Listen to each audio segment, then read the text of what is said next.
Why do we find ourselves in a world where the gap between the rich and the poor is ever widening?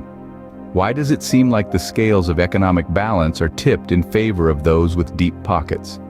These questions may seem rhetorical, but they are the realities of our economic system. Take a moment to consider the case of Jane Doe, a small-time entrepreneur from a low-income neighborhood. Jane noticed a pressing need in her community for affordable, nutritious meals. She launched a food delivery service catering to her neighbors and friends. But soon she realized that her business model was not sustainable. The profits were too meager, the margins too thin. Why? Because serving the poor doesn't make you rich. So, Jane pivoted. She started targeting the affluent neighborhoods nearby, offering gourmet meals at premium prices. Her profits soared. She was finally making money, but at the expense of leaving behind those who needed her services the most. This is not a unique story. It's a narrative that plays out every day in our economic landscape. On the surface, it seems like Jane did what she needed to do to survive. But when you dig deeper, you see the hidden costs. The poor remain underserved, their needs unmet. And Jane, once a member of their community, now serves the rich, contributing to the cycle of wealth accumulation at the top. Let's start by looking at the entities that exist in the market today. Firstly, we have business like Jane Doe, who, now serving the affluent, continue to profit in that trend, favoring the short-sighted agenda of the rich. They have the necessary resources to cater to the economically disadvantaged markets, but choose not to. The company's primary focus is on the affluent strata of society, a strategy employed to maximize their profits and liability. Then we have the big investors, the upper 1%, who exercise considerable control over economically disadvantaged markets. They exploit these markets due to the lack of ability of small businesses within these areas to compete. Lower-income neighborhoods often get the short end of the stick. Big companies, banks, and other heavy hitters with deep pockets tend to run the show, making it tough for the little guy to get a piece of the pie. These big players can afford to make money on the small profits that come from selling cheaper goods and services, something smaller businesses can't easily do. This means that folks in these areas end up relying on the big corporations and richer folks to get by, creating a sort of dependency that's hard to break free from. It's a tough cycle that keeps the rich in control and makes it harder for everyone else to catch a break. The American dream, as it has been sold to us, promises wealth and prosperity for those who work hard and play by the rules. But what is often left unsaid is that this dream is more attainable if you serve the interests of the wealthy. Service to the poor is often seen as charity, a noble endeavor, rather than a civic responsibility, and is only considered a viable business strategy at the cost of tax breaks, subsidies, and incentives. But should it be this way? Should we accept this as the status quo? Pause for a moment and imagine a different world. A world where businesses, big and small, cater to all sections of society.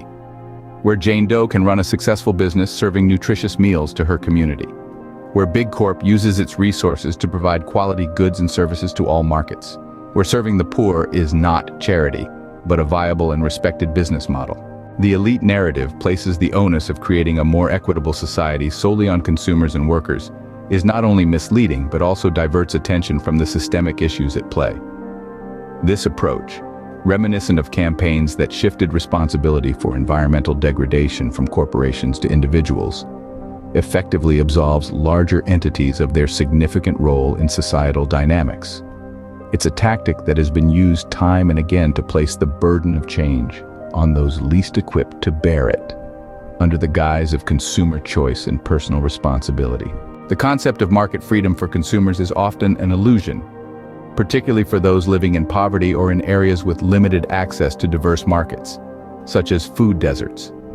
These conditions starkly illustrate the limitations of consumer choice and highlight the systemic barriers that prevent equitable access to goods and services.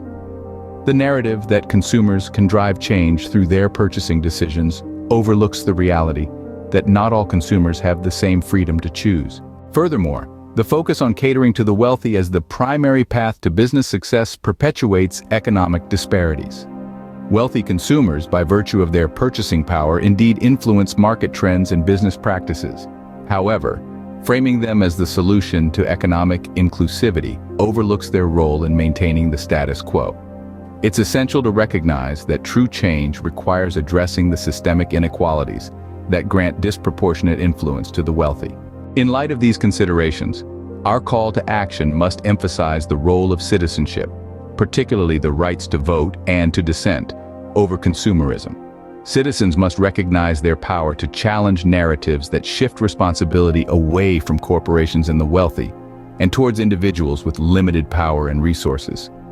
Voting and political advocacy are crucial tools for demanding systemic changes that ensure businesses and governments prioritize economic inclusivity and equitable practices. Dissent plays a vital role in democracy, allowing citizens to question and challenge policies and practices that perpetuate inequality. By exercising their right to dissent, citizens can advocate for legislation that addresses the root causes of economic disparities, such as laws that regulate corporate behavior, protect the environment, and ensure fair labor practices.